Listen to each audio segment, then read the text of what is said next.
Crisis in Egypt, that key U.S. ally on the brink of civil war. This morning, there are now new fears about more deadly violence as Egypt's former president of 30 years could be heading home, released from prison by the new military regime.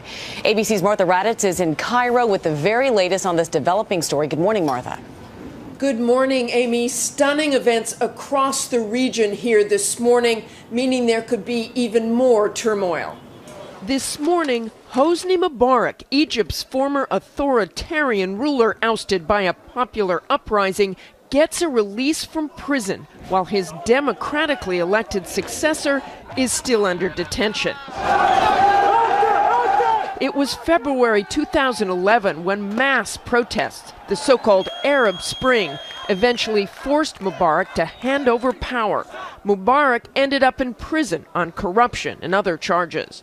Now, with the military back in power, where Mubarak once served as a general, the court is allowing the 85-year-old to return home, although under house arrest. That really shows that we're going through really, really bad thing right now, because this is horrible. They can't do that. Meanwhile, in nearby Syria, a possible chemical weapons attack. Heart-wrenching images of mothers, children, even infants. The only reasonable explanation in this case, probably some sort of chemical weapon.